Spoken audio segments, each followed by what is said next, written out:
Welcome back to Overselling Parts Unknown. I am Bro with Glasses here for yet another discussion video.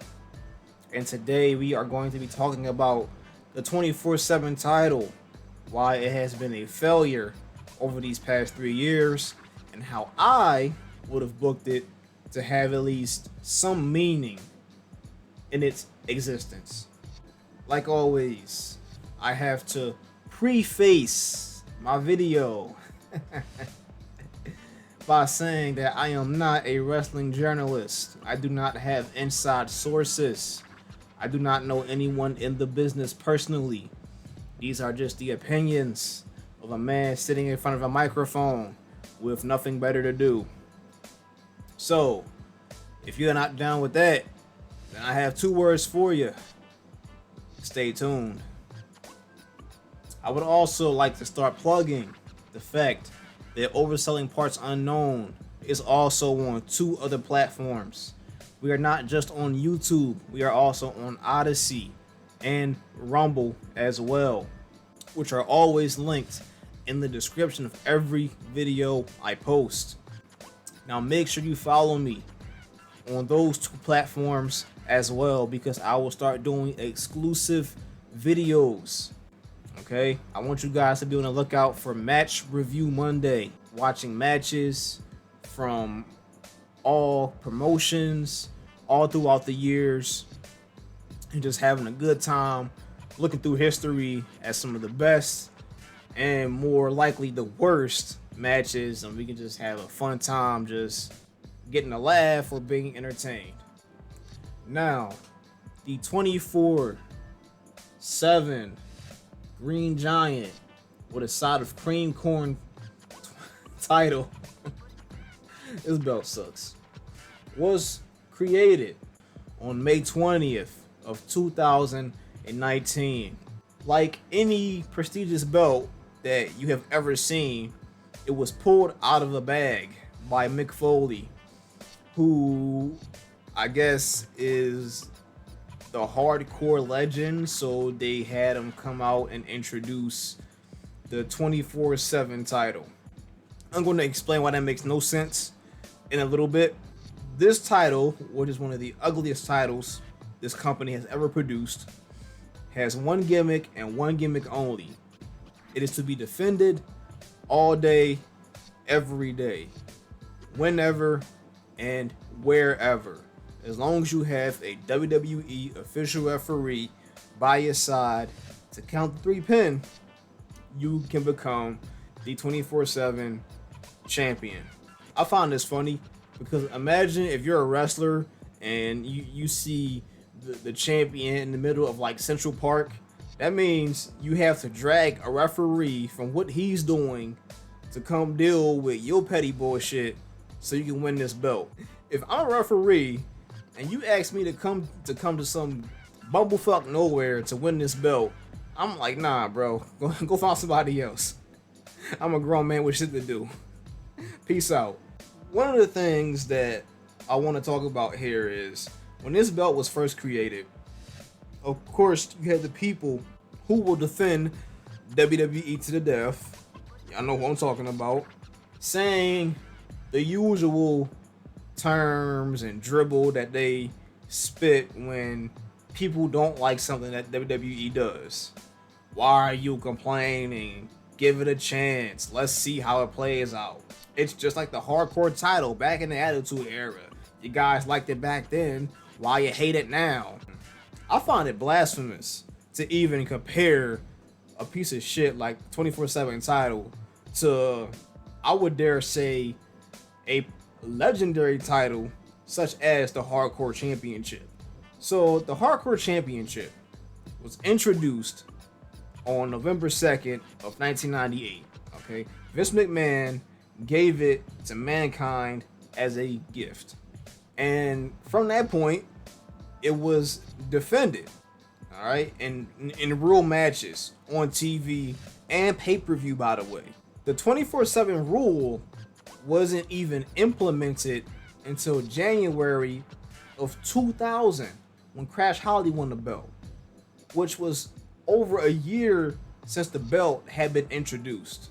And at that point, Mick Foley had moved on to the world title scene. Okay, he hadn't even looked at the Hardcore Championship.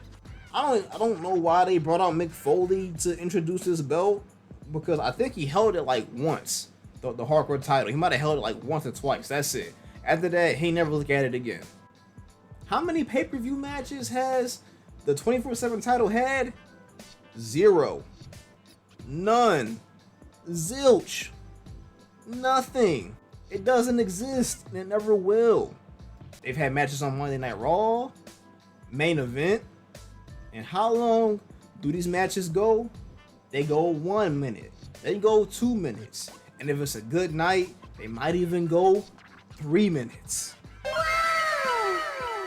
As well, the Hardcore title actually created some very fond memories back in the day when you had credible champions who were putting on entertaining matches, such as Hardcore Holly versus Al Snow at St. Valentine's Day Massacre, when Hardcore Holly threw Al Snow into the lake and he wrapped him up in the fence like a burrito and pinned him to win the championship. You had the epic feud, if you want to call it that, between Al Snow and the Big Boss Man, which ended up in the Kennel from Hell match at SummerSlam, which is memorable for all the wrong reasons.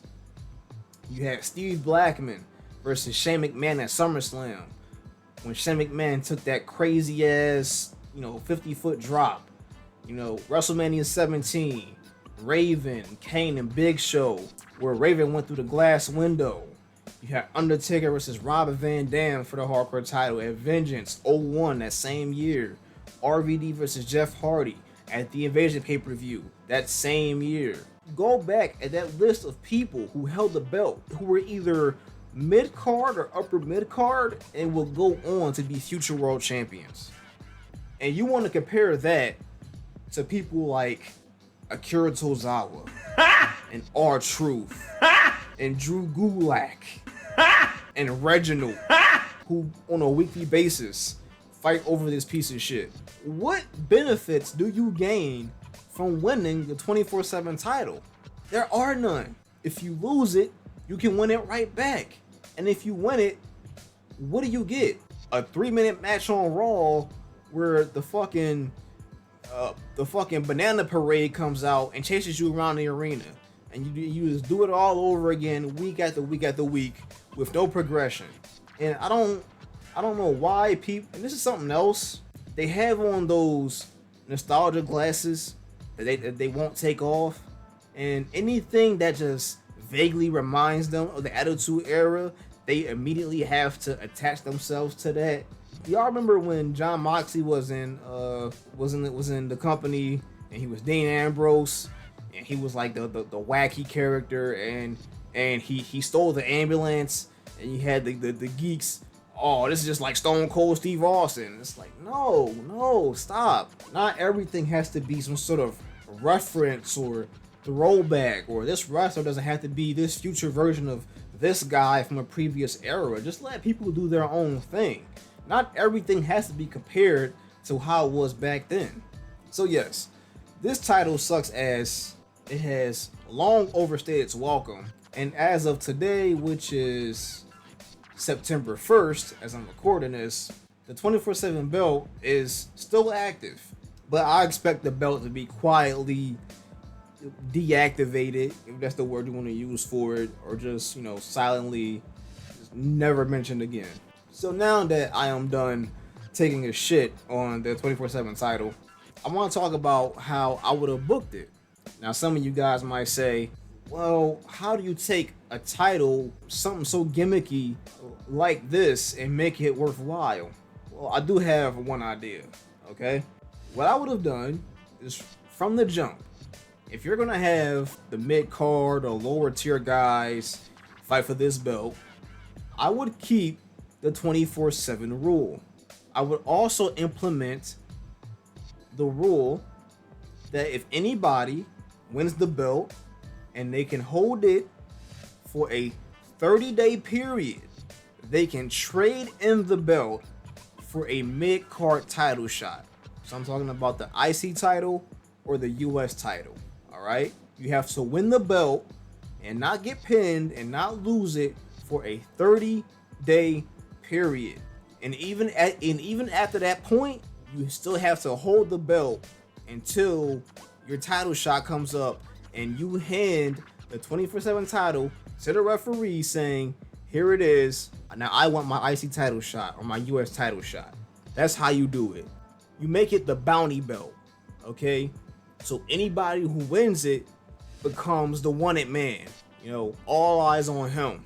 And they have to constantly fight off everybody, constantly looking over their shoulder for anybody waiting in the wings to strike them down so they can win the belt and they can progress their career by working their way up to a mid-card title shot. And I guarantee you would have got some guys over by giving them that sort of mini undefeated streak and having them, you know, plow through jobbers and mid-card guys while holding that belt.